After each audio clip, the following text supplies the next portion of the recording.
2024 August నెల 1 నుండి 31 వరకు సింహరాశి ఫలితాలు. సింహస్యాధిపతి సూర్య, సింహలగ్నానికి అధిపతి సూర్యుడు. అయితే ఇప్పుడు ఉన్న గ్రహాల్లో శుక్రుడు బాగున్నాడు. ఆ గ్రహం తప్పితే ఏ గ్రహం కూడా బాగలేదు. కుజుడు ఒకడు బాగున్నాడు. కుజుడు శుక్రుడు తప్పితే ఏ గ్రహాలు బాగాలేవు. ఈ సింహరాశి చెప్పాలంటే సరిగ్గా ఏ గ్రహాలు కూడా సరిగా లేవు అని చెప్పాలి. ఏ గ్రహాలు కూడా బాగాలేవు. ఈ సింహరాశి పొజిషను ఏమాత్రం సరైనటువంటి స్థితుల్లో లేదు.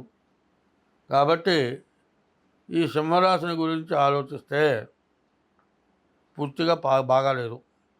ఎన్ని విధాలు ఆలోచించినా కూడా ఏదో పెద్ద సమస్యలతో ఇరుక్కుండేటువంటి పరిస్థితి కనబడుతుంది. ఏమాత్రం జలుబు చేసిందంటే కూడా వెంటనే ట్రీట్మెంట్ చేయించుకోవాలి. జలుబే కదా తగ్గుతుందని మాత్రం ఆలోచించకూడదు. కొద్దిగా వేడి చేసినట్లు లేకపోతే ఏ మోషన్స్ అయినాయి అనుకోండి, అవే తగ్గుతాయిలే, ఏదో మెడికల్ షాప్ పోయి ఏ చిన్న ట్యాబ్లెట్ వేసుకోవడం అట్లాంటి పనులు చేయొద్దు. ముందు ఇప్పుడు పూర్తిగా సమస్య బాగా ఇబ్బందికరమైనటువంటి సమస్య కనబడుతోంది. కాబట్టి ఈ రాశి వాళ్ళు 9 గ్రహాలకు కూడా పూర్తి శాంతి చేసుకోవాల్సిన పరిస్థితి కనపడుతోంది. కాబట్టి ఈ రాశి వాళ్ళకి చెప్పడానికి ఏమైనా మంచి అనేది కనపట్టలేదు. అయితే దీనికి ఏమి చేయాలి అనేది మాత్రం గుర్తుపెట్టుకోండి. ప్రతి మానవుడు కూడా పొద్దున్నే నిద్ర లేవగానే కనీసం ఇవాళ టీవీ ఉంది, టీవీలో భక్తి రంజని అని వస్తుంది. ఈ భక్తి రంజన్లో మీకు ఇష్టమైన దేవుడి యొక్క ప్రార్థన వస్తుంది. కనీసం అది పెట్టుకొని చెవులతో వినటం అలవాటు చేయండి. తర్వాత ప్రతిరోజు కూడా మీ ఇష్ట దైవాన్ని పూజించడం అలవాటు చేయండి.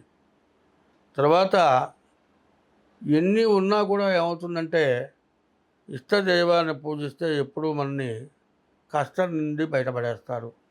ఇష్టం కష్టం చూడండి, ఇష్టదైవాన్ని పూజిస్తే కష్టాలు తొలుగుతాయి. అటువంటి కష్టాల నుంచి బయటపడాలంటే ఎప్పుడు కూడా భగవంతుడి యొక్క నామస్మరణ చేయాలి.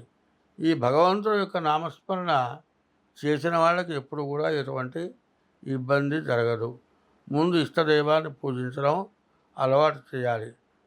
మానవుడికి కాకపోతే మానుకు వస్తాయా అని ఒక వృక్షం ఉందండి. పైన కొమ్మలన్నిటికీ గాలి తగిలితే ఇరిగిపోతాయి, ఎండొస్తే ఆకులు ఎండిపోతాయి. ఎక్కడన్నా కింద మంట పెడితే చెట్టు మానుకు మాత్రం ఎండగలదు. చూడండి, పెద్ద మంట చెట్టు కింద పెట్టండి, పైన ఆకులు గడగడ ఉణుకుతాయి. ఏమిటయా మానుకేమన్నా దెబ్బ తగిలిందా? లేదు, మాను బాగా శుభ్రంగానే ఉంది. ఆకులు మాత్రం గడగడ వణుకుతాయి, ఆకులు వాడిపోతాయి, కొమ్మలు కూడా ఎండిపోతాయి. ఇవన్నీ జరుగుతుంది. చెట్టు మానుకు తగలలే, చెట్టు కొమ్మలకు తగిలింది. అట్లాగే మనం చేసుకున్నటువంటి దోషం చెట్టు ఏమిటంటే కాళ్ళు, చేతులు, కళ్ళు, ముక్కు, నోరు ఇవన్నీ కూడా చెట్టుకు కొమ్మలు ఎటువంటివో మన శరీర భాగాలు కూడా అన్నీ అటువంటివే. వాటికి దెబ్బలు తగలటానికి అవకాశం ఉంటుంది. కన్ను కనపడకపోతే బాధే కదా, చెవు వినపడకపోతే బాధే కదా, నోటికి రుచి తెలియకపోతే ఏమి తినలేవు కదా, కాలికి ఏదైనా దెబ్బ తగిలితే నడవలేవు కదా. కాలే కదా అని ఊరుకుంటావా? చెవుడు వినపడలేదు కదా అని ఊరుకుంటావా? తినటానికి ఒక్క పన్ను కదిలిందండి, బాగా వాచింది, ఏమన్నా నమలగలవా? ఇట్లాంటి సమస్యలు చెప్పుకోవటానికి తేలిగ్గా ఉంటాయి, కానీ పడటం మాత్రం బాధ చాలా కష్టంగా ఉంటుంది. అందులో ఇది క్రోధన నామ సంవత్సరం. క్రోధన నామ సంవత్సరం అంటే క్రోధం, ఎక్కువ శత్రుత్వం, శత్రువులు ఎక్కువ మంది ఉంటారు, మిత్రులు చాలా తక్కువ మంది ఉంటారు. ఒకళ్ళకు ఒకళ్ళు మేలు చేసే పరిస్థితి కాదు, ఎవరికైనా ఒకళ్ళు దోచుకు తినే పరిస్థితి ఇది. కాబట్టి ఎవరికి వాళ్ళు జాగ్రత్త పడటం చాలా అవసరం. ఈ రాశి వాళ్ళు ముందు మీ డేట్ ఆఫ్ బర్త్ని బట్టి మీ జాతకం చూపించుకోండి. రోజు కూడా సూర్య నమస్కారాలు చేయండి. ప్రతిరోజు కూడా బియ్యపు రవ్వ పంచదార కలిపి పుట్టల దగ్గర వేయండి. శివాలయంలో ప్రదక్షిణం చేయండి. ఎవరి మతం యొక్క దేవుణ్ణి వాళ్ళు పూజించండి. అన్ని విధాలా బాగుంటుంది.